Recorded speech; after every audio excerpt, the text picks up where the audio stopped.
This edition of NBS Live at 9. I am Isabella Tumi. Let's have a look at stories you should be expecting tonight.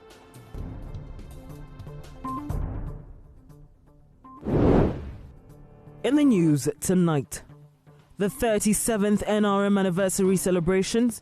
President Museveni reaffirms his commitment to fight corruption. Get evidence, please, devoted members of the public, and we expand and roast those pigs. The economy under the NRM. How many Ugandans have money in their pockets? Well, I think we're seeing an improvement, an uptick in the post-COVID period. Also tonight, UCCA boss speaks out on Entebbe Airport extortion, saying there is inadequate supervision of staff. But it becomes a little bit complicated. And Toro Hospital runs out of drugs and medical supplies. National medical stores last sent drugs in November. People go for health services, there are no drugs, but they have no choice but leave their lives to die.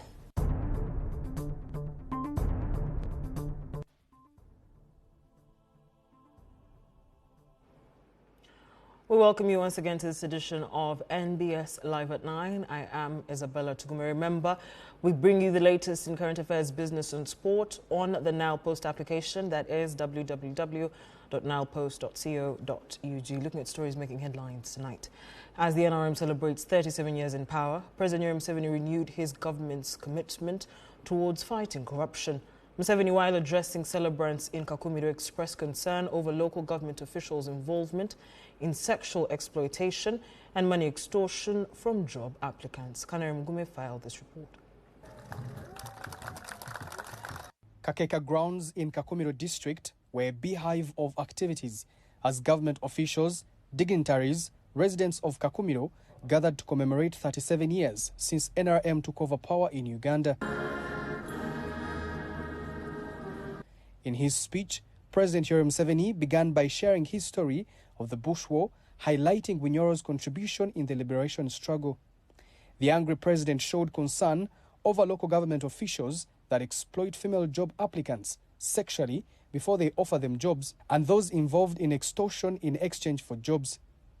He urged residents to play their role in providing evidence for these crimes. I have heard the Bazukuru crying about the district service commissions selling local government jobs.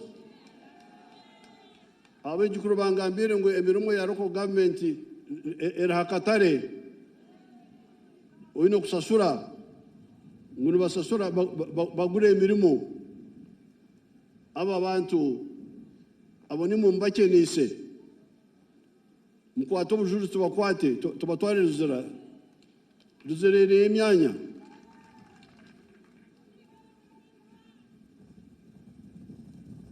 I have heard of girls being exploited sexually as bribes for jobs. Get evidence, please, devoted members of the public, and we expand and roast those pigs. The president also warned forest and swamp encroachers whose acts are threatening climate change to stop, or else the effects will be adverse. We need water and clean air. Both of them come from the wetlands and forests. You cannot say that you are a patriot of Uganda, but you damage our wetlands, our forests, our riverbanks, our lake shores, our steep gradients on which our livelihood depend. During her speech, the Prime Minister and also the host of this year's celebrations, Robin Anabanja, requested the President to intervene in schools charging high fees because it has become a problem in the region. Webale kusomesa abaana under USE and UPE. Abaana baitu bakusoma. Oiroho alowe ekizibu ekinkwenda kubaza butunu kamumanyire nnyo. Your Excellency ali mu charges z'amasomero ezireetereze abaana baitu kuruga mu masomero. Ekyo nkusaba tukikwatanize itwena, tukikwata amahembe tujja kukimalawo na maama ogwo nkumwesiga. Abakusaba sente amasomero ga gavumenti esente za gavumenti akusaba ebisale masomero ga gavumenti tukazihaho omwaka 2008 betu ba headmaster abamu bakajema baikana ne basaba sente amasomero ga gavumenti cyambiriza abana abamu okurugo mu masomero ekyo ntugenda kukiguraho urutaro. 45 people were awarded medals for their contribution to the country in different sectors. These included researchers, scientists, athletes, investors, and public servants, among others. Kanarim Gume, NBS, Live at 9. As the National Resistance Movement marks 37 years in power, their rivals in the opposition are bitter, saying the ruling party has achieved nothing worth celebrating. These argue in 37 years they would have loved to see the regime put in place strong democratic leadership transition, rule of law, and adherence to human rights, contrary to what is on the ground. Richard Olweny has more. From the time the NRA, NRM under President Yoweri Museveni captured power in 1986, the opposition have been trying their luck to oust him through several subsequent elections, but all in vain. Now, 37 years still in charge, the opposition feels celebrating their stay in power is not worth it. The Alliance for National Transformation, the People's Progressive Party, and the Justice Forum argue that Uganda is not anywhere it ought to be 37 years down the road. Where we were told we would be, I saw us completely diverted. As far as I'm concerned, we got a raw deal. We are retrogressing. If you want to know that, you just need to make a comparison in a few areas. ANT's Ambassador Edith Sempala and the People's Progressive Party leader Saddam Gaira argue that the NRM can't be credited as long as they continue to suppress political space. In 37 years, at least they would have built a culture, a political culture of good governance and respect for human rights. So they have hijacked all the responsibilities of the institutions, and they are now the institutions themselves. By now, we would be having retired presidents advising, on the way forward. President Museveni has been elected president of the Republic of Uganda 6 times since the opening of political space. But the opposition insists all these elections were marred by irregularities. In fact, they had a 10-point program, if you recall so well. And in that 10-point program, that was triggered by misrule, bad governance, electoral fraud. When you see a serving military officer politicking, campaigning to be president, which is illegal, then there is no hope in them. They are in their diminishing returns, and they can no longer improve on anything. They have warned that the pride the regime claims to be celebrating would soon collapse and get exposed. When you don't have a foundation of anything, whatever you have achieved is built on sand. It can be wiped away. We still live in a country where there are abductions. How can a state be at the forefront of abducting its own citizens? Richard Olweny, NBS, Live at 9. 37 years at the helm of leadership in Uganda, the NRM has made promises and pledges to the northern region, among which are prosperity for all, poverty eradication, and compensation for the region. We look at the party's progress in northern Uganda over the years and some of its shortcomings. Benson Ongom has more. When President Museveni took over power in 1986, northern Uganda was the food basket of the country, a region rich in farm products and animals. Years later, the animals were taken away. The Lao region, which was known for cereals and had later spinning mills, as the background was no more. West Nile, which was core in tobacco, was at a massive decline. Away from this, we look at what has so far been achieved. When you look at the percentage of where we have come from and where we are at the moment, education level has gone up. If we didn't have the peace up to date, it would be disastrous. But also, secondly, we can't leave the fact that we have got proper infrastructure connecting us across the northern region. That is a plus. Political analyst Balmoy Stephen says 37 years feel like nothing has happened. He says the discussion should be about how much the region has recovered in the last 37 years. Defines a region that is grappling with food insecurity, school dropout, poor service delivery. So there are so many things, and people are still asking questions around if government has done enough. If you look at the statistics, northern region still stands as a poor region. So we need to do everything to ensure that we get them out of poverty. The president has been in northern Uganda a number of times, making pledges, but how much of these have been fulfilled? As the NRM celebrates 37 years of liberation, the question for northern Uganda still remains, has they been able to do enough for the people of this region? The question of poverty, compensation, and the different promises that this government has made for the people of northern Uganda. Top on the agenda of the pledges is the cattle compensation. That is a big cry. It's a big issue that the northern region feels something has to be done. It has to be addressed, at least in this term. If the PDM program is executed carefully and successfully, this will add a plus onto the credential of NRM to win another election. I am seeing NRM has been bragging all along that they have captured northern Uganda. But I would like to say that is very wrong and is a daydreaming. There is a reason why they got some few votes. 37 years, a region at 68% of poverty, and one that struggles to fit in after the two-decade war.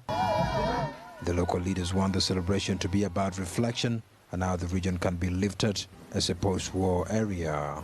We need critically to look at the issue of how our people can be brought into the mainstream of economic activity. Unfortunately, it looks like we are being sidelined, we are being left out. We have unscrupulous people who are seeing gaps, but because they have the money, they are trying to chase away people from wherever they are, because there is no coordination in this land issue. At 37 years, a region prides itself in the work to changing the face of the region. The roads are being worked, West Nile awaiting connection to the national power grid, billions of shillings spent on government empowerment projects like NUSAF and NARDS. The region also boasts of having cities, one in Gulu, another in Arua. Question is, has this made the impact the party had wished for after 37 years? Benson Ongam, NBS, Level 9.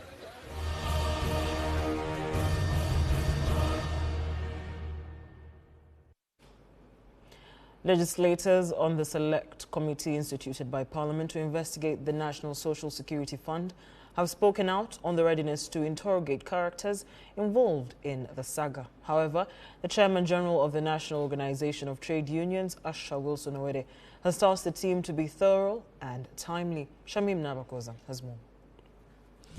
The NSSF probe is yet to start its investigations into the long overdue saga at the Workers' Fund. Questions have since emerged about the safety of the workers' money, prompting Parliament to intervene. Asha Wilson Owere, the Chairman General for the National Organizations of Trade Unions, has, however, asked the constituted 7-member committee to take keen interest in the previous board members as well, arguing it could unearth the root cause of the dust at Workers' House. Let them find out from the previous board what have they done, what have they been doing, so that this one will give us a good picture of what is transpiring and what is happening. Earlier, Owere accused the Minister for Gender, Betty Amongi, of requesting for 6 billion shillings illegally for the fund to popularize an activity for the management of the fund. He says the investigations ought to be thorough. Recently, you saw the Speaker and the COSASE committee clashing. We wouldn't like to see that kind of scenario.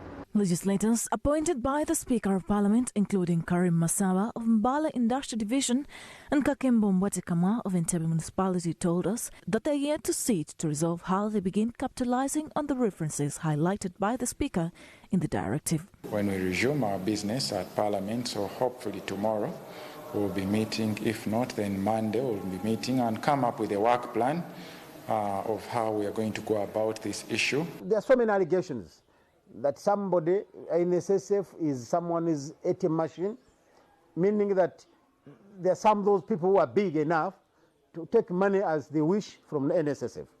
The MP saying the critical matter calls for interrogation from staff within NSSF and other key individuals whose names have been at the centre of this controversy. To meet the board, we expect to meet the minister. We expect to meet the stakeholders involved, because this NSSF is one that cross-cuts from the Ministry of Finance through to the Ministry of Gender, Labour and Social Development. Is it true that the money is being eaten by some other person? Although the fact we are going to find out. There are, however, concerns in the concurrent running of investigations between the IGG and Parliament, wondering whether this will not derail the investigations. Shamim Navakoza, NBS, Live at 9. Civil Aviation Authority Director General Fred Bamwesige says inadequate supervision of multiple agencies operating at Entebbe International Airport is what has led to extortion tendencies that have been highlighted across social media. According to the Director General, and moving forward, the authority will integrate these among other efforts to clean up service delivery at the Entebbe International Airport. Still watching NBS, and joining us at this particular moment is the Director General of the Uganda Civil Aviation Authority. And of course, this coming at a time when service delivery at the Entebbe International Airport is in the spotlight of allegations of extortion and other, unscrupulous tendencies happening there. And it's a pleasure to join you, Mr. Fred Bamwesige. But the first question is, how did you get here? I want to re-emphasize that actually this has been happening.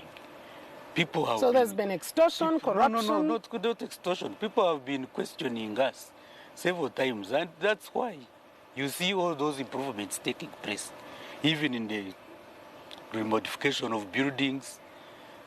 Each time we want to bring trade people to handle passengers and other airport users properly. So it is something that has been going on for quite some time. How then did we get to a point where there is corruption, broad daylight robbery at an international airport? But it becomes a little bit complicated when a multiplicity of agencies that have different mandates, and I will keep emphasizing this, that you may not ordinarily want to scrutinize because you rely on their professionalism. And you give them space to do their work and do things and do what they should be professionally ready to do. And then in some areas, then they become lax, or they start those areas of those doing work in a manner that is not approved by the public. So are you rethinking your relationship with them and how you work? Yes, so much. We have, that's why we have corrupt some desks into one. I must tell you here that, for instance, those services that were that we are now handling in the airport because of the pandemics. For instance, COVID desks. We want to corrupt them with airline work and also aviation, or rather immigration work, so that we don't have separate services. The labor desk, this for labor standardization, we have actually removed it already, even now, to make sure that immigration officers are able to check that, so that it gives us enough and a more smaller team to supervise on a day-to-day basis.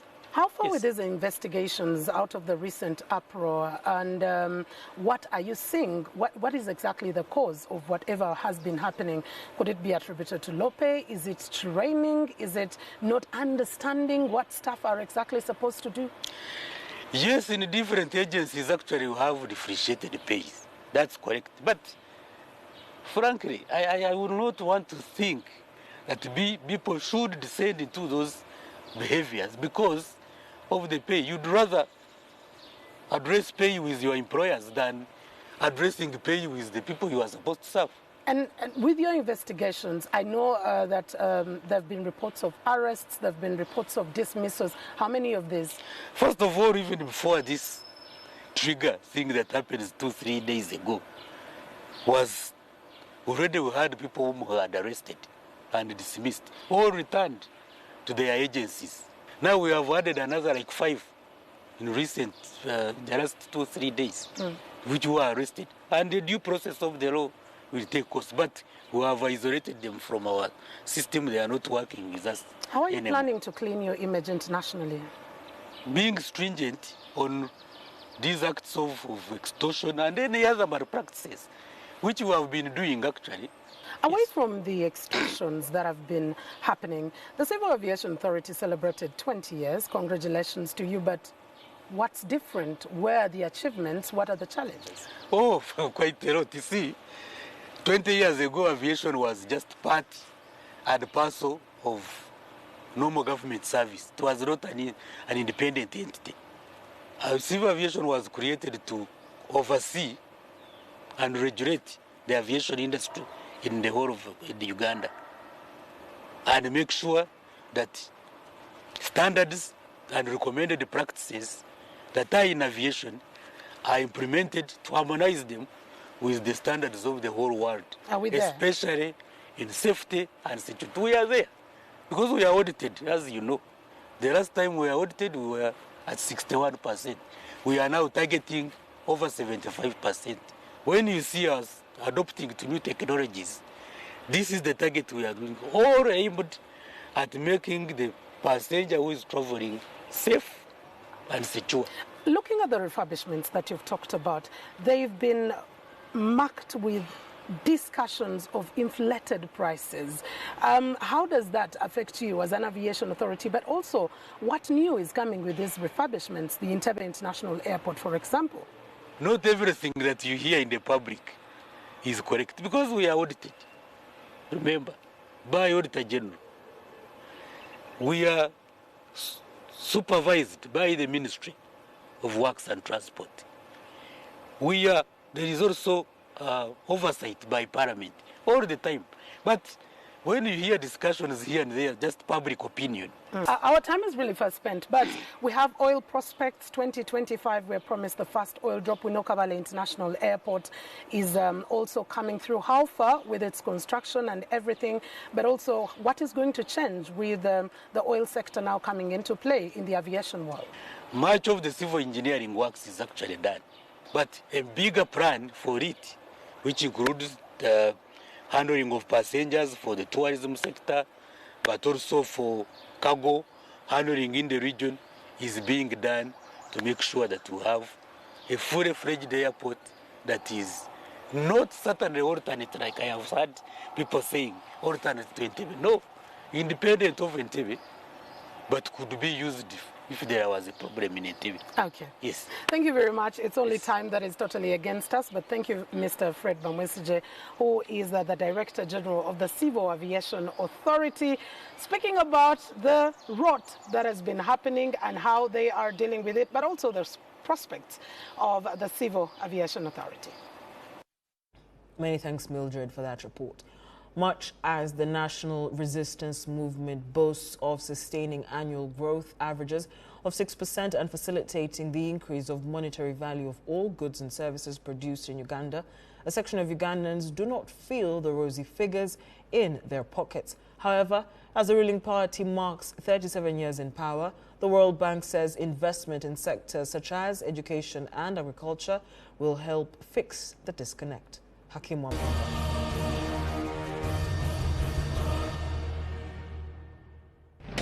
When the guns went silent after the capture of Kampala, the economy was in shambles following a protracted 5-year guerrilla war from the jungles of Luwero. On the stairs of Parliament, General Yoweri Museveni promised a fundamental change, raising hopes of many Ugandans to turn around the fortunes of the war-ravaged economy. I think this is a fundamental change in the politics of our country. The first man on the job of rescuing the country from the economic doldrums was Dr. Crispus Kiyonga, who was appointed finance minister. Kiyonga is eminently remembered for the creation of the Uganda Revenue Authority, a body that has to date been collecting revenues. In February 1992, Josh Mayanja Nkanji entered the office of the Minister of Finance, steering the country's economic wheels up to 1998. He could leave office with a stellar performance of the economy, but most importantly spearheaded the creation of the Uganda Investment Authority. As soon as Nkanji was shown the exit, the new boss at the Finance Ministry was Gerard Sendaula, whose main achievements lay in encouraging farmers to grow more coffee, as well as agriculture mechanization. Even in his retirement, Sendaula still recalls how the economy has grown. Since we liberalized the coffee marketing, we are recovering almost 80% of the global price. Professor Ezra Suruma later took on the economic mantle. A former banker and seasoned economist, Suruma is remembered for promoting the financial sector and the brain behind the creation of the Uganda Coffee Development Authority, as well as planning and initiating the Uganda microfinance projects. Several other ministers took charge of the country's economic management through the turbulence of the global financial crisis all the way to 2011 that came with the walk-to-work protests over the increased inflation levels that had seen fuel prices almost double.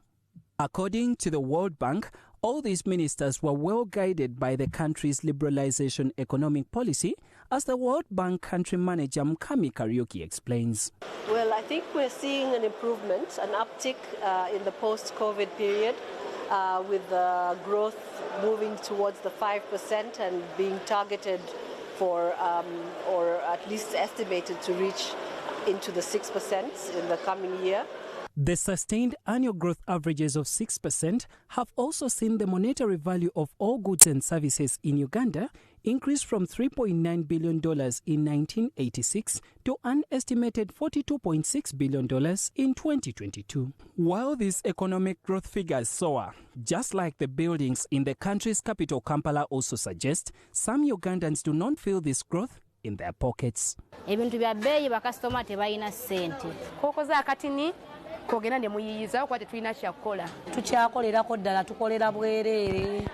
many of the people working in the Ugandan informal economy now, it is not a basic construct of who they are. It is highly likely that maybe their great forefathers passed on that poor economy to them. They passed on that poor economy to their grandfathers, and these mothers and fathers here are also likely to pass on that economy to their sons and daughters. It would be the revolutionary role of the NRM, at least as we presume it to be, to reverse those trends. The former finance minister says that much as all these sentiments are present, due respect needs to be given to the national resistance movement. As someone who has been through the process and who was there to see the process, I can see that things have changed tremendously. The World Bank says that much as COVID-19 reversed the gains of the growth, given that it hampered production and trade that were on a steady growth trajectory, the government focus should be on sectors that have a great recovery spillover, just like education and agriculture. On the other hand, taking advantage of the natural resources Uganda has and the comparative advantage Uganda has in the agriculture sector will be important as well. While President Yoweri Museveni had last year announced that the country is on the gateway of attaining the desired middle-income status, the World Bank insisted that the country was not yet there. Nonetheless, hopes for a rebound in growth are high. Hakim Wampamba, NBS, Live at 9.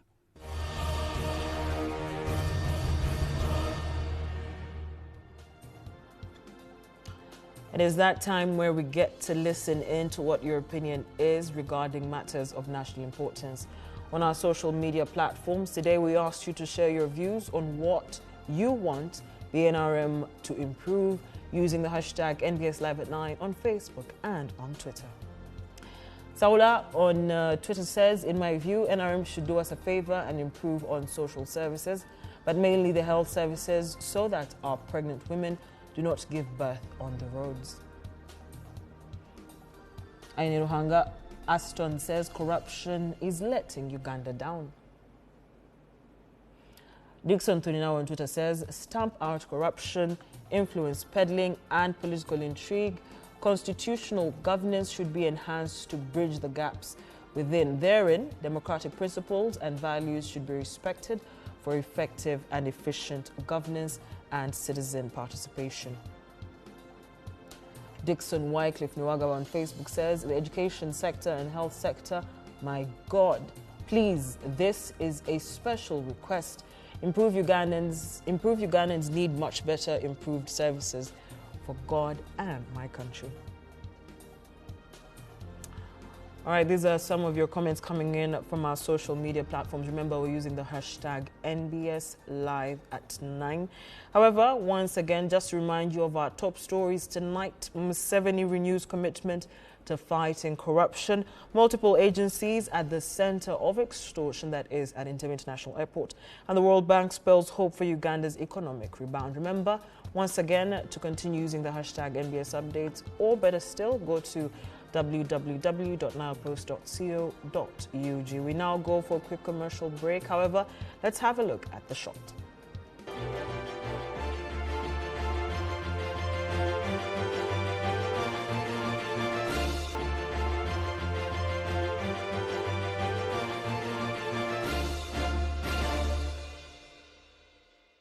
More to come, brought to you by Make your building a paradise. We have weather coat emulsion, undercoat emulsion, silk vinyl emulsion, flat emulsion, super gloss and high gloss. Global Paint, a reliable product. Still to come, court orders a woman to pay 10 million shillings after she backed out of marriage. More to come, brought to you by Make your building a paradise. We have weather coat emulsion, undercoat emulsion, silk vinyl emulsion, flat emulsion, super gloss and high gloss. Global Paint, a reliable product. Keeping an eye on all your balance the old way. I got this. yeah. Balance is... yeah. What is he up to now? *11. Keeping an eye on all your balance with the My Airtel app. You have the power in your pocket. The power to see all your balance in one place and in real time. Unlock that power with the My Airtel app. Visit the App Store or Google Play now. I do miss you.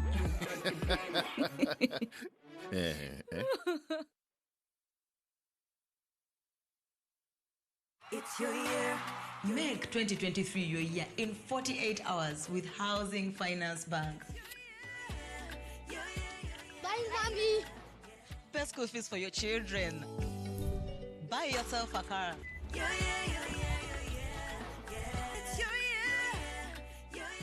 Invest in your business or side hustle. And so much more. Make 2023 your year with Housing Finance Bank salary loan. Get up to 350 million in just 48 hours. Housing Finance Bank. We make it easy. National Medical Stores is a government agency mandated to buy, store and distribute medicines and medical supplies to government health facilities in Uganda. For Ugandans that we serve, help us serve you better by taking your individual responsibility seriously. Report theft of government medicines and medical supplies to the nearest police station or to the State House Health Monitoring Unit. Do not pay for any medicines or medical supplies labeled Government of Uganda non for sale. Do all that is within your means to stop all preventable diseases, including COVID-19. Continue observing the Ministry of Health standard operating procedures, SOPs, including wearing a face mask whenever you're in public spaces. Visit a designated health facility to receive your COVID-19 vaccination and a booster dose for those that are eligible. Prevention is better than cure. NMS, passionate about your life.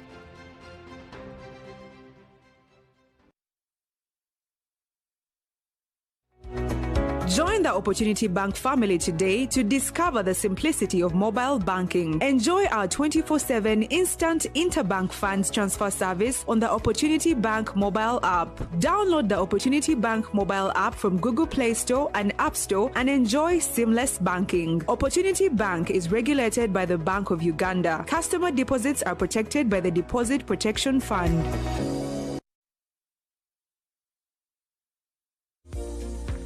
Transport to the wrong person. Here's how to reverse it with MTN Mobile Money. Dial *165#. Select My Account. Select Initiate Reversal. You will see your last 3 transactions. Select the transaction you want to reverse. Enter your mobile money PIN and you'll get an SMS confirmation that the transaction has been blocked from being withdrawn. And that's it. Please note, only transactions that haven't been withdrawn can be reversed.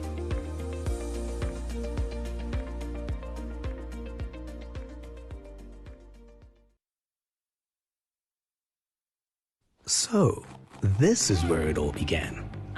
Those styles weren't working.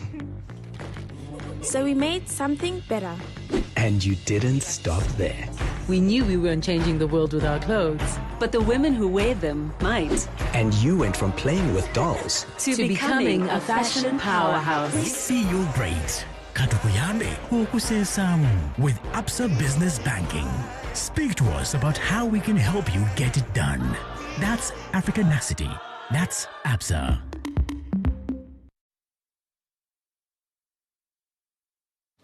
Today is a good day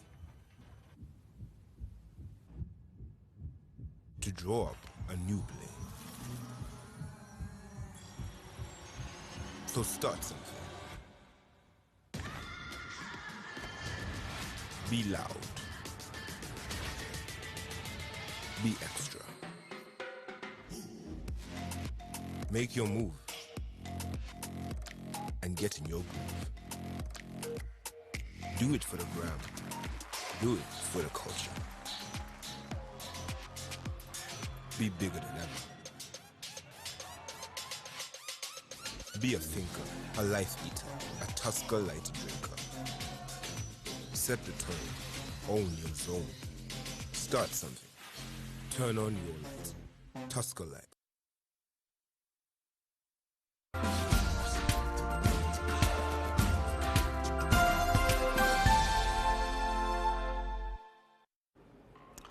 Welcome back from the break. You're still watching NBS Live at 9. I am Isabella Tugume.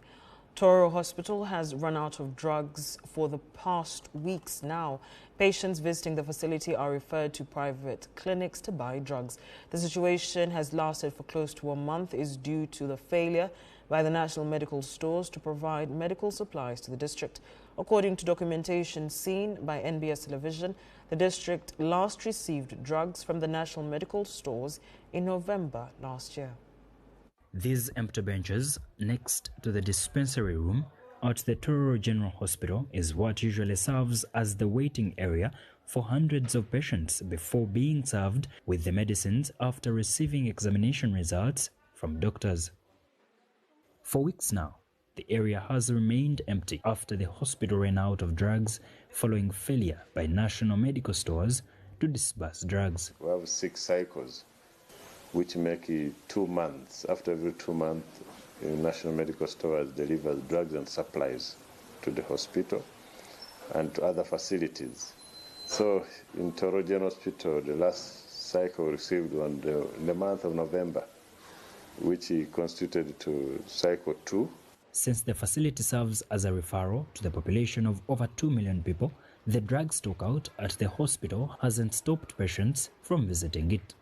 The facility has continued to register over 200 patients daily who are later advised to go and buy medicine from private clinics or pharmacies. People are dying of pain. People are dying. If you don't have money in the hospitals today, you can't get any treatment. You can't access even a health worker because it's all about money. Many other patients have gone back because they don't have the money. Deciding to come from a private clinic, private hospitals that are so close here to most places, means somebody is grounded, has no money. With the district being burdened with malaria upsurge, the situation is worrying political leaders. We have started realizing, actually registering deaths because of lack of drugs at health centers. People go for health services, there are no drugs, but they have no choice but leave their lives to die. So our appeal to government is to come to our rescue as fast as possible. But to the office of the resident district commissioner, Tororo, immediate plan to handle the situation has been laid. As a district, we have decided that we need a redistribution of medicines in the various health facilities that we have in the district. And I think that is what the DHO is doing, to get in touch with the various in-charges to see that in areas where medicine is not being used, it's redistributed to other facilities. This, however, advised the population against resorting to self-medication, saying the move may worsen the situation. It is not only medicines that they get in the hospital. There's counseling, there's a prescription, there's a interaction. Our doctors are at the health facilities and ready to serve you. And you see, we have been telling our people to avoid self-medication. So they should go to these facilities and get prescriptions from our medical doctors, our nurses. Tororo district last received drugs from national medical stores in November last year, and to date, Cycle 3 and 4 haven't been received. Alex Mugasha, David Ocheng, NBS, Live at 9. Court in Kanungu district has ordered a woman who backed out of marrying a man who had paid her school fees to refund 9.4 million shillings spent on her. The Chief Magistrate's Court ordered Fortunate Charikunda, who dumped her lover that had sponsored her studies, to refund the money as well as pay legal costs. The Magistrate Grade 1, Asanasio Mokobi, delivered the ruling following a successful application by the plaintiff, Richard Tumwine. According to the court documents, Tumwine, in 2015, while he was a teacher at Chiringa Primary School, met Charikunda, who had come to the same school for teaching practice. Eventually, they started a love relationship. Ultimately, the pair entered into a promise to marry in 2018, while at the same time, Tumwine committed to supporting the defendant's studies at the Law Development Center, an exercise that cost him 9.4 million. On 10th January 2022, the persons arranged for an introduction ceremony and a budget was drawn with the function slated for February 2022. The defendant later turned against the plaintiff, saying she cannot marry an old man, hence the suit. Consequently, a disappointed Tumwine ran to court seeking for reimbursement of the funds that he had spent prior to the failed relationship. According to the court, Charikunda was served with court processes but failed to file a defense to the suit, hence granting Tumwine an order to proceed with the suit. Some men and women we spoke to are in argument and say it's only fair for the time lost and the resources invested. What he did was an act of charity, and I really appreciate that. But love, you can't force me to love somebody that I've been staying with you, so I can't do it. First of all, you gave him hope. He took over the role which was not supposed to be his. He paid his money. Like, you didn't know where he got that money, but he took over the responsibility. Even if your feelings change, you have to first think about what that guy did for you before you feel that change. If her feeling changes, then automatically she has to pay back everything which I've given her. Of course. They advise fellow men to scrutinize the terms and conditions under which this should happen, but follow this with a written agreement. They should be very careful because things change. No, let some conditions be there. We sign an agreement that if it fails, then you will pay back. Olivia Nakalembe, NBS, Live at 9.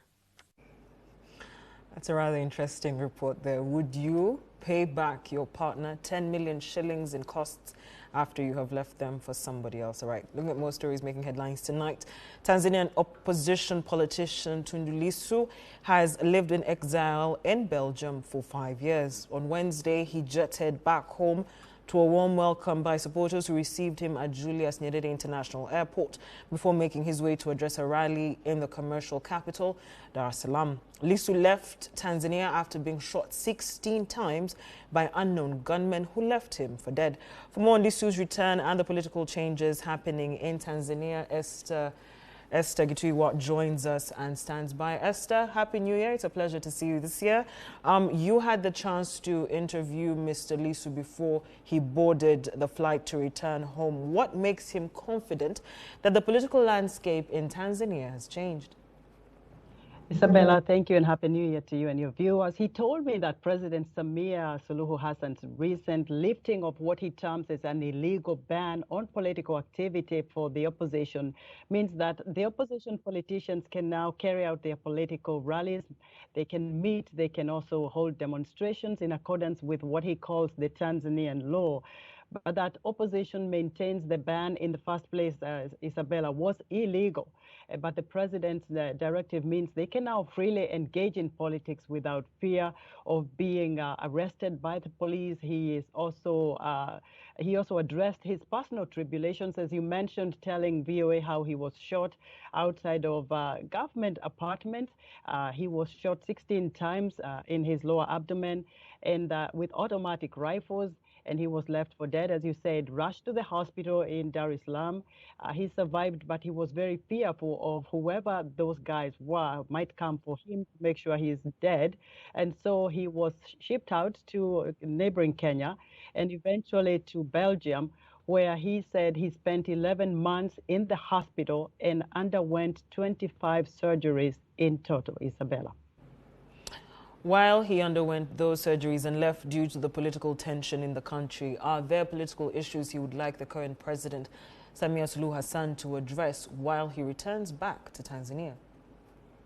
He did say, actually, that they met in Brussels at some point and they had a one-on-one conversation. He told me that the president also said she would ensure that he gets some of the money that he was owed. He should be able to get that money from the state coffers, but he hadn't received the money. But he was very hopeful that now that he's returning to the country, he's already there, as you said, he arrived yesterday, that he would be able to get this money. But he says Tanzania needs a new constitution, Isabella. He says that this is the democratic constitution right for the Tanzanian people, and that the president or anybody in leadership, whichever country they are leading, must be held accountable because it's not a country is not a personal property. So he says that the government of Tanzania should serve Tanzanians equally in all institutions of the government, and that Tanzania needs freedom. He also said the country and the cities in Tanzania should be development-centered. He also says President Samia has the power now and the influence that he hopes that he will have this opportunity to have a one-on-one conversation with her to tell her that she stands to have a very unique opportunity as the leader of the country, and away from past leaders like the late John Pombe Magufuli, who actually, enacted the ban against the political opposition politicians. So he says he would like to see a new beginning, and that President Samia is capable of helping the politicians like him hit the ground running and do what they need to do to make sure that Tanzania is back as a democratic country. Esther Gitui, thank you so much for sparing time and joining us here on NBS Live at 9. NBS Live at 9 takes a quick commercial break. When we return, business and sport, and in sport, we look at the progress of the sporting industry in the last 37 years of the NRM. That and more after the break.